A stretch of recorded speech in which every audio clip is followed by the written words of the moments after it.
ముత్యం శేఖర్ భాష గారు. హాయ్ శేఖర్ భాష గారు. హాయ్ హాయ్ అండి. ఎలా ఉన్నారు? వెల్ ఫైన్ మా. సో బిగ్ బాస్ ఎలా అనిపిస్తుంది ఇప్పుడు? ప్రెసెంట్ ఎలా ఆడుతున్నారు బిగ్ బాస్? ఈసారి బాగా 100 రోజులు బిగ్ బాస్ ని ఈసారి 130 రోజులు ఎంతో చేశారు. అది అగ్ని పరీక్షతో స్టార్ట్ చేసి అగ్ని పరీక్ష. ఎస్ అగ్ని పరీక్ష నుంచి కొత్త కంటెస్టెంట్స్ ని తీసుకున్నారు. అంటే ఎక్కడెక్కడ నుంచో పిక్ చేసి అగ్ని పరీక్ష ద్వారా కొంతమందిని తీసుకున్నారు. కళ్యాణ్, డేమోన్, పవన్, దివ్య ఇలాంటి వాళ్ళందరినీ. అండ్ మీకు ఇప్పుడు ఫేవరెట్ కంటెస్టెంట్ ఎవరు బిగ్ బాస్ లో? సుమన్ శెట్టి. సుమన్ శెట్టి. ఇంతమంది ఉంటే సుమన్ శెట్టి పేరు ఎందుకు చెప్తున్నారు? ఆయనలో ఒక జెన్యూనిటీ, ఒక ఆనెస్టీ కనిపిస్తుంది. నిజాయితీగా ఆడతాడు మనిషి అనిపిస్తుంది. ఇంకా టాస్క్లు అన్ని కొళ్ళలు కుతంత్రాలు ఆయన పెద్ద చేయకపోవచ్చు, కానీ మనిషి నాకు జెన్యూన్ గా అనిపిస్తుంది. సో బిగ్ బాస్ కి మీరు కూడా ఆల్రెడీ లాస్ట్ సీజన్ కి వెళ్ళేసి వచ్చారు కాబట్టి జనరల్ గా చాలా మందికి ఉన్న అపోహలే అయి ఉండొచ్చు. కానీ నేను మిమ్మల్ని మళ్ళీ ఒకసారి అడుగుతున్నాను. బిగ్ బాస్ కి ఈ సీజన్ కి వెళ్ళిన వాళ్ళలో కొంతమంది సెలబ్రిటీస్ ఉన్నారు, కొంతమంది రీసెంట్ గా సెలబ్రిటీస్ అయిన వాళ్ళు ఉన్నారు, కొంతమంది అవ్వకపోయినా మేము సెలబ్రిటీస్ అని చెప్పుకునే వాళ్ళు ఉన్నారు. సో 3 కేటగిరీలు ఇప్పుడు లోపల ఉన్నాయి. అయితే నిజంగానే బిగ్ బాస్ కి వెళ్ళాలి అంటే అసలు ఏ క్వాలిటీ చూసి తీసుకుంటారు సార్? ఈక్వాలిటీ లేదు, ఏ క్వాలిటీ ఉండాలంటే ఖచ్చితంగా ఒక సెన్సేషన్ అయి ఉండాలి. ఆర్ఎల్స్ ఇన్స్టాగ్రామ్ లోనో ఫేస్బుక్ లోనో గట్టిగా మీకు పాపులారిటీ ఉండాలి. మంచైనా చెడైనా ఒక గుర్తింపు ఉండాలి.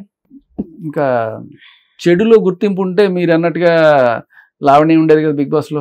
అలా ఎందుకు అనుకోవాలి? ఇప్పుడు బిగ్ బాస్ లో ఉన్న వాళ్ళ మీద ఎవరి మీద నెగటివ్ ఎలిగేషన్స్ కానివ్వండి, నెగటివ్ థింగ్స్ ఏమి లేవా? ఇప్పుడు సపోజ్ మీరు చెప్పారంటే సంజన ఉందనుకోండి, సరే లావణ్య లాగా ఈవిడికి కూడా డ్రగ్స్ నేపథ్యం ఉంది, కానీ ఆవిడ కేసు తేలిపోయింది, ఆవిడ నిర్దోషం బయటకు వచ్చేసింది. ఈవిడికి ఇప్పుడు ప్రూవ్ చేసుకోవడానికి ఒక పాయింట్ దొరికింది. ఏంటి? నిజంగా నేను డ్రగ్స్ కి అలవాటు పడి ఉంటే ఇన్ని రోజులు బిగ్ బాస్ లో ఏ డ్రగ్స్ లేకుండా ఆవిడ సర్వైవ్ అవుతుంది కదా. కానీ దానికి కామెంట్స్ ఏమొస్తున్నాయి? ప్రతి చిన్నదానికి ఈవిడ వాంటెడ్లీ గొడవ పెట్టుకుంటున్నారు, సో డ్రగ్స్ తీసుకోవట్లేదు కదా, ఆ ఫ్రస్ట్రేషన్ తట్టుకోలేకనే ఈవిడ ఇలా చేస్తున్నారేమో అని చెప్పేసి కూడా మాట్లాడుతున్నారు. అంటే మన వాళ్ళు ఒప్పుకోరు కదా. ఇప్పుడు కోర్టు క్లీన్ చిట్ ఇచ్చినా ఒప్పుకోరు, ఆవిడ ప్రూవ్ చేసుకుంటున్నా ఒప్పుకోరు. నేను చెప్పేదే కరెక్ట్ అని చెప్పి వాదిస్తే మళ్ళీ ఏం చేస్తాం. బట్ ఇరిటేషన్ జనరల్ గా చాలా మందికి ఉంటుంది. దాంట్లో ఆవిడకి ఆ నేపథ్యం ఉంది కాబట్టి దానికి మనం అలా అంటగడుతున్నాం, లింక్ పెట్టుకుంటున్నాం అంతే. సరే, ఒకళ్ళేమో డ్రగ్స్ గురించి అని చెప్పేసి పాపులర్ అయ్యారు ఇక్కడ. నేను అట్ ద సేమ్ టైం ఆవిడ అరోగెన్స్ ని కానీ ఆవిడ నోటు దురుస్తానని కానీ సపోర్ట్ చేయట్లా. That is absolutely wrong.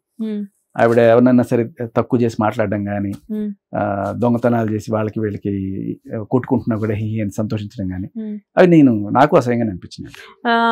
ఎవరితో హార్ష్ గా మాట్లాడింది? సుమన్ శెట్టి గారు మొన్న నామినేషన్ టైంలో సంజన గారిని చాలా హార్ష్ గా మాట్లాడి చాలా గట్టిగా మాట్లాడారు. సంజన మాట్లాడలేకపోయారు సుమన్ శెట్టి తోటి. జనరల్ గా ఏంటంటే సుమన్ శెట్టి ఎక్కువ ఎవరితో మాట్లాడరు, ఇక్కడ రివర్స్ అయిపోయింది మొత్తం అంతా. సో అప్పుడు మీకు ఏమనిపించింది? అబ్సల్యూట్లీ జెన్యూన్ ఫీలింగ్ కాబట్టి అందరు నోరు మూసుకుని ఉండాల్సిన పరిస్థితి. దాంట్లో నిజం ఉంది కాబట్టి. మిగతా సార్లు చాలా చోట్ల ఏదో చిన్న కోడిగుడి కేకలు బీకినట్టుగా ఒకటి పట్టుకొచ్చి గట్టి గట్టిగా అరుచుకుంటూ ఉంటారు. దాంట్లో ఏ పాయింట్ కనిపించదు. కానీ సుమన్ శెట్టి మాట్లాడింది అబ్సల్యూట్ ట్రూత్. అండ్ ఇలా కొన్ని పాయింట్లు అవును కదా అనిపిస్తుంది ప్రతి ఒక్కరికి. సో లాస్ట్ సీజన్ లో మీరు వెళ్ళారు, ఈ సీజన్ లో మీ ఇంకో ఫ్రెండ్ కూడా వెళ్ళింది, కాకపోతే ఫస్ట్ వీక్ ఎలిమినేషన్ బయటకు వచ్చేసింది. సో ఏం మాట్లాడుకున్నారు మీ ఇద్దరు? అసలు సృష్టి వర్మని సెలెక్ట్ చేసుకోవడమే బిగ్ బాస్ క్రైటీరియాలో మిస్టేక్ అంట నేను. అంటే మేబీ వాళ్ళు చూడలేదేమో, ఓవర్లుక్ చేశారో మరి తెలీదు. ఆవిడ పెట్టిన ఆ పోక్సో కేసులు అవన్నీ పక్కన పెట్టేస్తే గాంధీ గారిని, నెహ్రూ గారిని ఆవిడ బండబూతులు తిరుగుతూ ఒక పోస్ట్ పెట్టింది. జాతిపితని నువ్వు మాస్టర్డ్ అనే మాట మాట్లాడడం అనేది చాలా చాలా అది నేరం యాక్చువల్గా. సో దానికి ఎఫ్ఐఆర్ అయింది, ఆవిడ మీద కేసు ఉంది. బట్ స్టిల్ ఆ కేసు కూడా ఏమైందో తెలీదు. కానీ అది ఆన్ రికార్డ్ ఉంది, దాంట్లో తప్పించుకునేది ఏం లేదు. ఆవిడ ఇన్స్టాగ్రామ్ పోస్ట్లో పెట్టింది, యాజ్ ఇట్ ఈజ్ ఉంది. సో అటువంటి వాళ్ళని బిగ్ బాస్ సెలెక్ట్ చేసుకోవడం అనేది, బిగ్ బాస్ జనరల్గా కొంత కాంట్రవర్సీ వాళ్ళని సెలెక్ట్ చేసుకోవచ్చు. కాంట్రవర్సీ వేరు, తప్పు వేరు. కాంట్రవర్సీ అంటే ఏంటి? ఒక చిన్న అంబిగ్యూటీ ఉంటుంది. రైటా రాంగా, లవ్ చెయ్యాలా వద్దా అన్నట్టుగా వీళ్ళు రైటా రాంగ్ మధ్యలో ఉన్నారు. వీళ్ళు కొంతమంది రైట్ అంటారు, కొంతమంది రాంగ్ అంటారు. ఇటువంటి వాళ్ళ మీద కదా డిస్కషన్. తేలిపోయింది అనుకో, వీడు రైట్ వీళ్ళు రాంగ్ అని తేలిపోయింది అనుకో, దాని మీద పెద్ద డిస్కషన్స్ ఉండవు. ఎప్పుడు ఈ మిడిల్లో అటు ఇటు ఊగిసలాడుతుంటారు చూసారు, దీన్ని మనం కాంట్రవర్సీ అంటాం. సో ఇక్కడ కాంట్రవర్సీ ఏం లేదు. కాంట్రవర్సీ మేబీ జానీ మాస్టర్ విషయంలో ఉంది. ఏంటి, ఈవిడ పెట్టింది రైటా రాంగా? ఇప్పుడు ఈవిడ 21 ఏళ్ళకో 23 ఏళ్ళకో పోక్సో ఎట్లా పెడుతుంది? అప్పుడు ఎప్పుడో జరిగిందని ఇప్పుడు ఎట్లా పెడుతుంది అంటే ఈవిడకు ఒక రీజన్ ఉంటుంది, ఆయనకు ఒక రీజన్ ఉంటుంది. సో ఆయన సపోర్ట్ చేసేవాళ్ళు ఉంటారు, ఈవిడ సపోర్ట్ చేసేవాళ్ళు. ఏ రీజన్ అయినా ఏదున్నా సపోర్ట్ చేయాల్సిన టైం వస్తే మీరు డెఫినెట్ గా అబ్బాయిలకే సపోర్ట్ చేస్తారు కదా సార్. అలా ఏం లేదు మా. ఎవరైతే బాధితులు అంటే ఎవరి మీద అయితే కేసులు పెట్టి వాళ్ళని అరెస్టులు చేసి వాళ్ళ ఫ్యామిలీకి దూరం అవుతున్నారో వాళ్ళ ఇంట్లో కూడా లేడీస్ ఉంటారు కదా. సుమలత గారు కూడా లేడీయే కదా. ఇప్పుడు నిజం చెప్పాలంటే అక్కడ జానీ మాస్టర్ కన్నా పెద్ద శిక్ష సుమలత గారికి. అవును. సో నేను ఆ విషయంలో మిగతా వాళ్ళ విషయంలో నేను నిజంగానే వాళ్ళ మగాళ్ళ పక్షాన ఉన్నా కూడా ఆ విషయంలో యాక్చువల్గా సుమలత గారి కోసమే నేను నిలబడడం జరిగింది. ఇక్కడ వాళ్ళు అంబిగిటీ ఉండడం వల్ల తీసుకోవడం. బట్ ఇక్కడ ఈ విషయంలో మేబీ ఎవరు రైటో ఎవరు రంగో కోర్టు ఇంకా చెప్పలేదు. బట్ ఈ విషయంలో చాలా క్లియర్ కట్గా ఆవిడ ఇన్స్టాగ్రామ్ పోస్టే ఉందాగా ఎలా తీసుకుంటావు బిగ్ బాస్? మరి దాని గురించి ఎవరు ఎందుకు ఖండించలేదు? ఖండించాము మేము, ఖండాలుగా ఖండించాను నేను.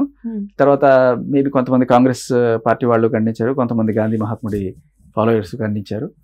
సో బట్ అప్పటికే తీసేసుకున్నారు కదా అనే దీంట్లో ఉండింది.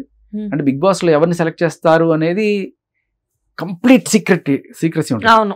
ఏదో పేర్లు బయటకు వస్తాయి కానీ వెళ్ళేదాకా ఎవ్వరికి తెలియదు.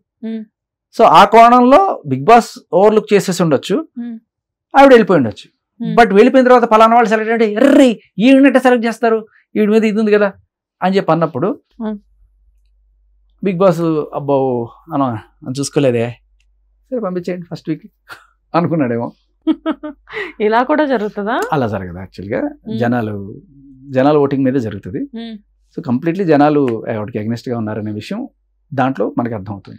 కానీ ఇక్కడ చాలా మందికి బిగ్ బాస్ లో జనాల ఓటింగ్ మీద జరుగుతుంది అని చెప్పేసి ఏదో చెప్తున్నారు అనుకుంటారు. కానీ మనకు వచ్చే మెసేజెస్ అంటే ఇప్పుడు ఆర్టిస్టులు చాలా మంది బిగ్ బాస్ లోకి వెళ్ళిన వాళ్ళు ఉంటారు. వీళ్ళందరూ కూడా మనకి పర్సనల్ గా మెసేజెస్ చేస్తూ ఉంటారు.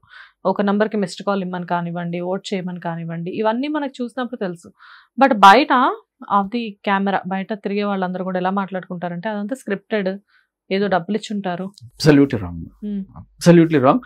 సరే వీళ్ళు లోపల ఏం చేయాలనేది వీళ్ళు డిసైడ్ చేసుకుని ఏమైనా చేసుకోవచ్చు, కానీ బిగ్ బాస్ ఇలా చెయ్యి అని చెప్పి ఏ రోజు స్క్రిప్ట్ ఇవ్వడు. అలాగే బిగ్ బాస్ ఓట్లను కూడా ఏం తారుమారు చేయడు. As it is absolutely truthful elections అవి. మన ఎలక్షన్స్ అయినా ఎక్కడైనా రిగ్గింగ్లు జరుగుతాయేమో కానీ ఇక్కడ అలాంటిది ఏం లేదు. కాకపోతే ఇప్పుడు పిఆర్లు ఇవన్నీ పెట్టుకొని కొంతమంది పెద్ద సెలబ్రిటీస్ ఎవరైతే ఉంటారో ఆర్ఎల్స్ కొంతమంది ఆ కసి ఎవరికైతే ఉంటుందో, నాకు వచ్చే ప్రతి పైసా నేను పిఆర్కే ఇచ్చేస్తా, నాకు ఓట్లు గుద్దించండి చాలు అని చెప్పి ఎవరైతే అంటారో వాళ్ళకి అలాగే పిఆర్ నుంచి గట్టిగానే పడతాయి ఓట్లు. సో దానికి మనం ఏం చేయలేం. ఓకే. But otherwise